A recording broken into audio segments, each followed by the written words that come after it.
You're now tuned in to the Two Dudes, One Ball Fantasy Football Podcast.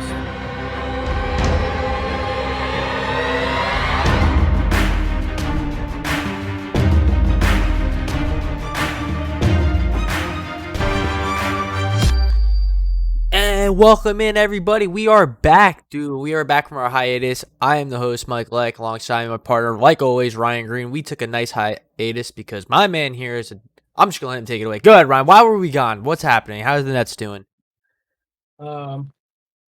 Obviously 2 weeks ago, and that's where the playoffs, our schedules conflicted with the Nets games and when we could record, when we couldn't. There was also a lack of content going around the NFL. There still is until when do they go back? End of July? Or Yeah, whatever. I mean, camp's already starting to open up, but yeah, you really want to start seeing things really heat up probably mid to late July. But Right. Don't want to put all the blame on you. There is our personal lives on both sides here. There's only two of us. It's not like we have three, so if two people could have made it and not the third, you would still record. But if I could make it, he couldn't. I wouldn't be able to do this without him. And I think same thing for him. If he was here and I wasn't, he wouldn't be able to do it without me. So we just took a short little recess. We're back though. Nothing's really changed. There's not a lot of news that's been happening, but we have news from our show on our side here. We're going to go more to a short sessions, 10, 15 minute videos here where we're going to upload players, individual players, where we're going to break them down, tell you what we think, how we like them, what they did last year, what we can expect this year, where you should pick them, our rank on them, until things start to really spice up and get back into the swing of things towards the end of the season. So I think that's like the biggest news we had for us, I apologize on Ryan's and Nets. I know it's a different sport here, but Nets, man, that was the team. That's probably the team to beat in the NBA this year if you watch the NBA, and they're out. So now he's here, full swing things. I guess you can look forward to the Giants, man. Yeah, I'm pumped up for the Giants, dude. As you can see, I got this whole area back here decked out for recording. But I just wanted to say real quick, we're not doing a permanent switch to the shorter videos. And there's not really a time limit or a minimum amount of time that we're aiming for. We're kind of just going to go over some players who maybe have some controversy around them going into the season and give our little breakdown on them and what we think. And just until the news starts heating up, obviously, like you said. So that's it. Yeah, exactly. It's not. I mean, I said 10 to 15 minutes. That's probably what you could expect. Don't expect 45 minutes to an hour episodes because these are more just short clips of a player individually that you can just pick and choose through which one you want to listen to. Hopefully you listen to them all. And as always, we're going to keep our socials on here. It's 2 Dudes 1 Ball FF on Instagram and at 2 Dudes 1 Ball on Twitter. That's number 2, number 1. Still follow, like the video, subscribe to the channel. Hit us up if you have questions, concerns, or comments. We love everything we hear. With that, man, let's no further ado. Let's jump right in. And the guy we're doing today is your man. Let's take him away. It's Josh Jacobs. Go ahead, Ryan. Oh, my God. All right. Break the ice. So we've touched slightly on Josh Jacobs in our previous episodes, but I think he's a player who has so much controversy surrounding his name this season. And I just wanted to give kind of my personal input on Josh Jacobs and what I think his outlook is for this coming season. I mean, everyone kind of over-exaggerated as soon as, me included, as soon as Kenyon Drake signed with the Raiders. But like Josh Jacobs has never been a third down kind of running back. He's always been the early down grinder, getting the bulk of the carries and the goal line work. And he would have guys like Jalen Richard and Devontae Booker come in on third downs and take away that pass catching work. Now, the Raiders, they lost Devontae Booker, excuse me. I'm not sure if Richard's still there, but Richard is not a good back. So Kenyon Drake's just going to step in and be kind of an upgrade at that third down back position. And they're even talking about putting him out wide. So I'm really not worried about Josh Jacobs, who he is as a player. It sucks for his upside that you're not going to be having, a 60-catch guy who's also going to get a bulk of the carries. You're going to be stuck with more like a poor man's Derrick Henry, where you're not getting any of the pass work and you're getting all the early ground work. Just obviously he's not as good as Derrick Henry. So I just think that, his ADP plummeted. I think he's at like 21 or something, like the RB 21, which is just ridiculous because there's some guys he should definitely be going above. I know like you have all the stats in front of you for, target share and whatever, all that type of stuff. So if you want to get into that, we can kind of talk about, the stats to back up my claim. Yeah, I'm just trying to pull up some things here. Before we get into that, I just want to note that in standard leagues, he Came in the NFL in 18 or 19. He finished 14th that year his rookie year and 8th last year. So, and then in PPR, 21st in 19 and 8th last year in 2020. If that doesn't show you that he doesn't really catch a lot of passes, I don't know what will. I mean, we'll break down the stats like Ryan said. I do have that here. His rookie year, 242 carries, which is really good for a rookie. 1,150 yards. I'm pretty sure he broke the rookie rushing record that year. Year 2, 273 carries, so that increases.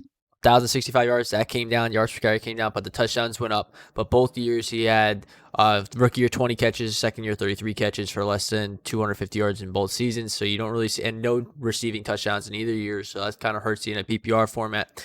And yeah, his ADP has been dropping because of the addition of Kenyon Drake, like you said, Ryan, and losing the O-line. Like, they lost a lot of O-line here. But I think he's dropping, and Ryan, I think you can agree with me. He's dropping too much for him to be like where he's at right now to be scared to take him. Mm-hmm. I'm trying to find exactly where he's at. I have PPR. I think they're having 47th overall, so round 4, 7th pick in a 10-man league. If he's there for me, round 4, 7th pick, and I'm picking it, I am taking him in a heartbeat. Because at that point, I probably already have 2 established running backs and maybe a really good wide receiver, or 2 really good wide receivers and a really good running back, and I can pair him as my second, or I can put him in my flex. I'll take that. Josh Jacobs is still going to get you 200 yards per carry this year. They're adding an extra game this year with Kenyon Drake there. Who cares? He's going to be able to get those carries. He's going to have 200-plus carries. I really wouldn't be scared of Kenyon Drake. The team is also not very good compared to the division. They're going to have to play a lot and have to come back from the pass more, which might give the Kenyon Drake, but they're going to have to use Jacobs if they like it or not. So with that, I'll put that aside. Let's go over the stats last year. For fantasy PPR, he had 231 points. He finished as the 8th running back. And like I just said, 8th. He averaged 71 yards per game on a 3.9 yards per carry. He averaged 16 fantasy points per game, and he was target shared 8% with 33 catches, 45 targets, and averaged 7 yards per catch. So you're really looking at a guy who honestly is going to be a high end or mid to high end for me, running back too, and I like him. Real quick, Mike, if you don't mind me butting in here, you said 8% target share. Yes, 8%. So 8% on a team that their number one receiver was Nelson Aguilar, or I'm sorry, outside of Darren Waller, obviously, was Nelson Aguilar and no one else, and he had an 8% target share. And he's gone. Use him at all. And he's gone. Nelson Aguilar's gone. They added Willie Snead and John Brown, who aren't going to cut it. Henry Ruggs is still a second-year player. He's going to develop. It's just Darren Waller, really. But what I'm getting at is, like, there was no one last year, and they still didn't throw him the ball. So, like, exactly. I don't know. I mean, you're not going to get the passer work out of Jacobs. He's kind of got that Nick Chubb-esque, Derrick Henry-esque kind of role to him where he's going to be ground and pound, and he looked good on the ground. And he's going to get the biggest thing here is the goal line carries. The Raiders are going to score. John Gruden's an offensive-minded head coach. He's going to get them into the goal line, and they're going to go with Josh Jacobs. I saw a couple games last year they ran the ball, first and goal, second goal, third and goal, and then wind up kicking a field goal on fourth and goal. Jacobs gets in on one of those, that's 6 more points for your fantasy team. It's going to happen. Yep. I know I said the O-line got a little worse, but not tragically worse. The Raiders are always stout on the O-line. They always find a way to make their O-line good. They drafted one this year in the first round, second round. No, first round. First round, right? Yeah, that's for sure. They're going to use Jacobs. There shouldn't be basically, this is a public service message to halt the drop of ADP on Josh Jacobs for me. There's no reason to. He went from, okay, maybe if Kenyon Drake's out there, he's a first-round pick. Probably late first round, depending on how many people got 9, 10, 11, 12. Kenyon Drake, all right, you drop him to mid to late second. All right, early third, but now he's all the way to late fourth. Stop. That needs to stop because he can easily get it done in the third round for you if you take him there. Fourth, I think where he's at now is a steal. 100%. I think he should realistically go mid to mid third round. If you want to take him a little earlier in the third, God bless you. If you want to take him, if he falls to you later, I mean, that's even better. But I think mid third round is about right. I'm sure that as we near closer to the season, he'll slowly start to creep back up as people kind of come around to their senses. But again, like like my big thing is going year to year with fantasy is things, although they do change and there are outliers, they stay similarly the Consistent. same. Yeah. Right. So, it's going to be Josh Jacobs first and second downs and on the goal line. And he's been, a top 10 back, and 16 points. If he averaged 16 points a week, like you said, like points per game or whatever for fantasy, like that's phenomenal if you're getting them in the third, fourth round. You know what I mean? Yeah. I don't know. The way people are panicking on him and roasting him, and it's just I don't get it.